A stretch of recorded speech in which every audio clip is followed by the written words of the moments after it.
Hello everyone, it's Kaifu here with Game 2 in the series between Joseph and Peter.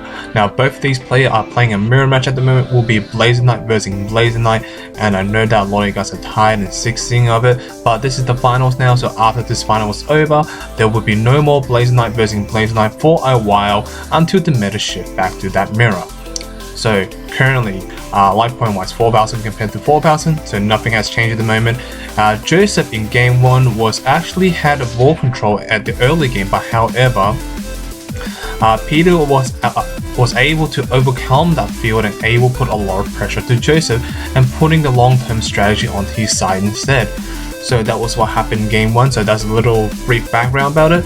And speaking of game 1, in game 1 I did announce that game 3 will not be able to be on will not be on YouTube because the fact that the file got corrupted, so pretty much I can't even edit it, I can't even put it on my editing software and so on, so it's pretty much unusable and I can't even upload it raw on YouTube. I tested it not too long ago, so pretty much whilst the file's been corrupted, so it's no use uploading it. So at the end of the video, I will tell you guys who actually won the OzAnimart Masterplay 2015. So let's get back to the game itself.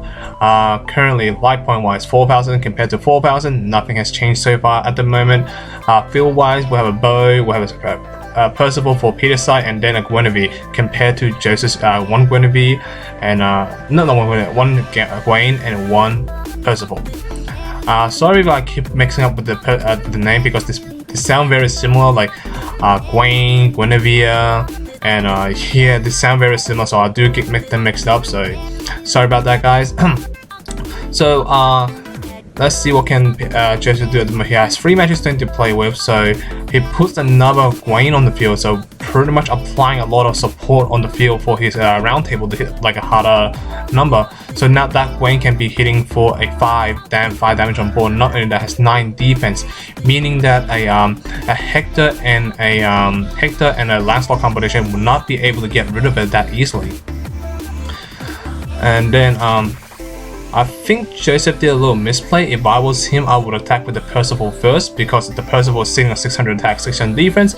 If you really want to go offensive with the Gwen, you should just wait and see what happens, because most likely Peter will not actually block a Percival attack because it's still in the early game, so you can take some damage and maintain field present. So maybe that's one of Joseph's misplay at the moment, but he's forced to sacrifice the Percival to give Gwen no damage for the turn, because as you can see, Peter does have 1 open magic stone. So what does that mean? A Demon Flame and Bow combination can automatically kill a Gwen on the field, so not allowing any extra pressure onto it. And not only that, no, doesn't have any doesn't have any supporters, that's right, on the field. So back to Peter's turn, 3,500 compared to 4,000 life points. Now Peter's going very aggressive now, attacking directly to the Gwen. Very interesting choice, because the Gwen will obviously survive that now. However, it might be a bluff or might be a tactic at the moment, forcing Joseph to think overcommit or overthink, saying that what's the point of attacking me, it would die. But do you have some kind of trick up your sleeve or something like that online? You never know what will happen. Maybe he wants to force out the block. So maybe Peter can do a Hector and a Lancelot combination play to get rid of both of them off the field pretty easily. But in order to do that, he has to force the other one to come off the field. But here comes the Demon Flame, getting rid of the Gwen pretty easily. So it looks like he won't be doing the Lancelot and the Hector combination. Getting 1 Gwen off the field, that's pretty good already, because Gwen is really hard to get around, especially in the mirror match, because if you don't draw the Hector and Lancelot combination before the second Gwen comes out, it'll be putting a lot of trouble, or should I say, doesn't make your life a lot easier, because of the fact that they support each other, so making it really hard to kill on the field. So in comes the Guinevere play by Peter in the previous turn, so for more draw power. Not only that, allow him to get key cards into his hand ASAP to handle the situation. Now, Joseph's going very aggressive now, so forcing the Guinevere to draw cards. So pretty much that, I'm pretty sure Peter is just trying to draw a Demon Flame so he can combo off with the bow and Demon Flame combination. The attack does go through, so the attack does go through, so meaning that there's no Demon Flame and Bow combination. In comes the Lancelot doing 800 point damage, putting Peter down to 2,400 life point. So already Joseph's gonna go very aggressive now and apply a lot of cards on the field, and not only that, putting a pressure on the board to Peter, so meaning that you have to do something soon. If not that, I'm gonna destroy your life point to 0, and we will be forced to play in game 3. And in comes the another Guinevere, so just in case a Demon Flame does come in and kill one of the Guinevere, at least he has another one to draw. So back to Peter's turn now. Peter has 4 Magic Stone to play with. Hopefully he can get around this because there is 2 Guinevere, which allows him to draw cards. And not only that, Lancelot for DPS damage, and not only that, Gawain for support. In comes the Lancelot adding to his hand by the Percival play. It looks like he's doing it, yep, putting the Lancelot on the field, and in comes the Hector combination. Attacking directly to the Lancelot and burning off the Gawain, so making it very impossible to get rid of Lancelot. But however, sacrificing the Gawain to draw 2 cards and see what he gets. I'm pretty sure Joseph will not block in the situation, because if he does block, the arrow can actually one-shot the Guinevere that is blocking, and not only that, he will lose 3 cards on the field because the Lancelot will not be able to survive a incoming 10-6, and not only that, Peter has a Percival on the field, which allows him to protect itself pretty easily.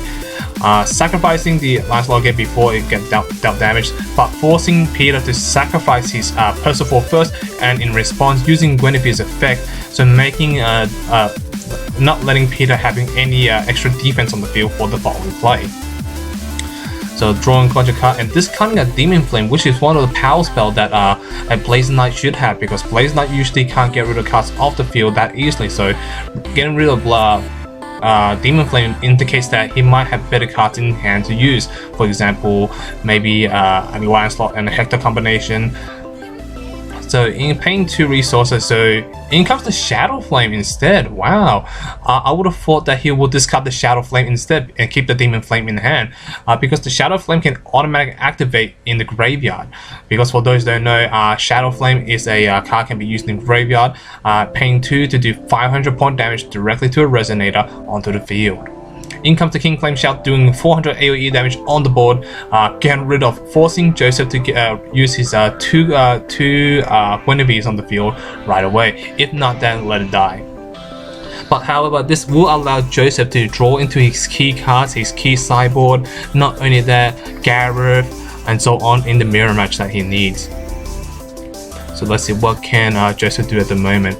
Currently, life point wise, Joseph is in a strong lead, and he's discarding the Lancelot, indicating that he doesn't need the Lancelot in his hand. So maybe he already had a Lancelot in hand already, or something else better than Lancelot at the moment. Discarding another Demon Flame, so another support card out of the way, not support card, another destruction card out of the way, which is the only interaction spell you have. Now Peter's going to attack aggressively with the Gareth, getting rid of the Snow White, and after that putting the addition under it, so meaning that there's no way you can attack my Gareth, and my Gareth's been protected from spells and ability, so there's no way you can kill it.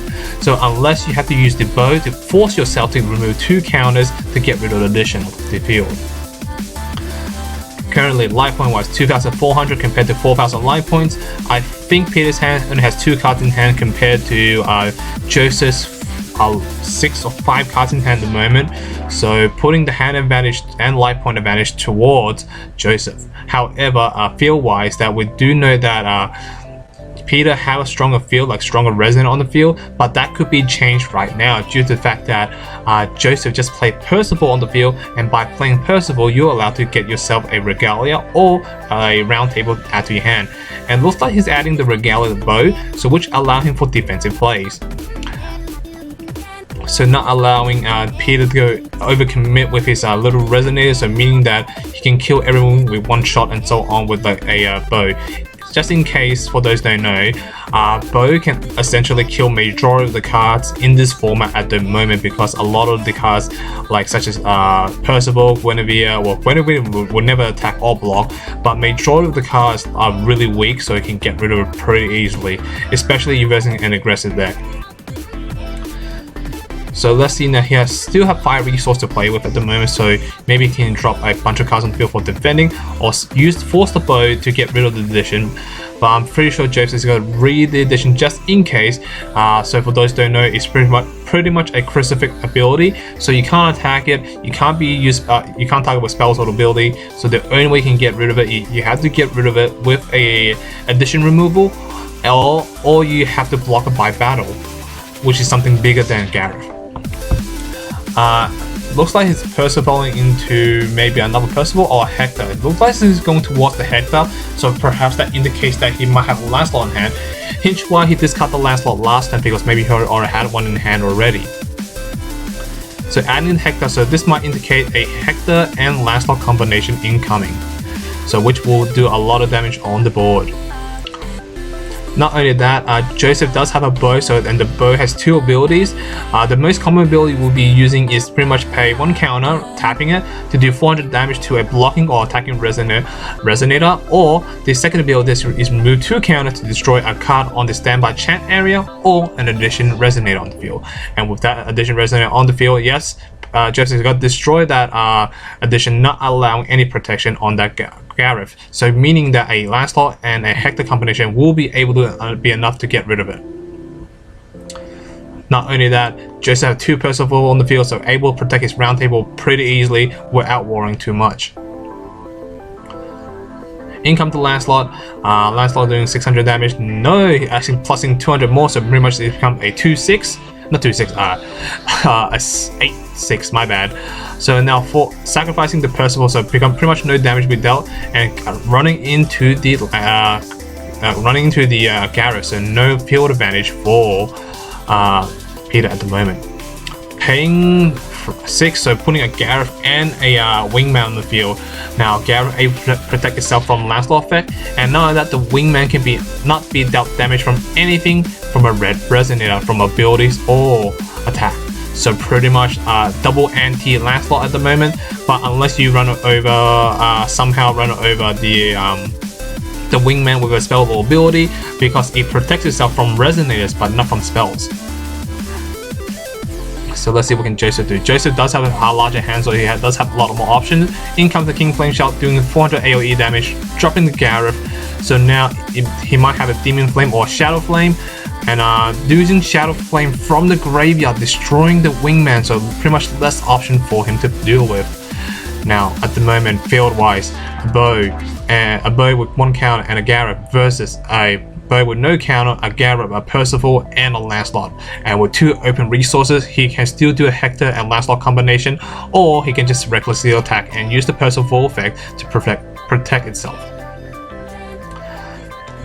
So I don't know if that 1 bow on that counter can actually help out Peter at the moment.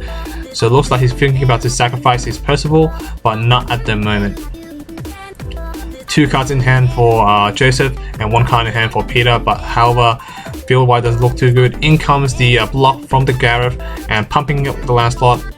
So maybe doing a trade-off, unless Joseph decides to sacrifice the Percival. Yes, he decides to sacrifice the Percival, so no damage will be dealt to the Lancelot. Attacking for 800 point damage directly by the Gareth, putting Peter down to 1600 compared to Joseph's 4000 life point. So not looking too good at the moment for Peter. Dropping double Gawain on the field for extra protection, and not only that, they support each other, so they're out of range from the Lancelot burn damage, which is nice and all. But at this point in time, I don't think it mattered too much, because the fact that, as you can see, with so much option at the moment for Joseph, he put himself in a strong position, while Peter is out of options in hand, no cards in hand, only 2 resonate on the field, and he's facing off a Gareth and a Lancelot, which can do a ton of damage on the field, and his life point is very low as well. In comes another King Flame Shout, doing 400 AoE damage on directly on the board. So in comes this Snow White. If Joseph had double Demon Flame, that will be game from here. In comes 1 first Shadow Flame, doing 500 damage, and then using another Shadow Flame, getting rid of it, and that is enough damage on the board right now, because everything has swiftness, so it can attack right away for 600 point damage, then 800, then 500. That will be the game, guys. Thank you for watching. Thank you for listening, guys. Hope you guys enjoyed it. And for the winner who actually finished in game 3 was Joseph. So Joseph is the champion for OzAnimart Masterplay 2015. So thank you for watching, thank you for listening guys, hope you guys enjoyed it. See you guys next time. Peace.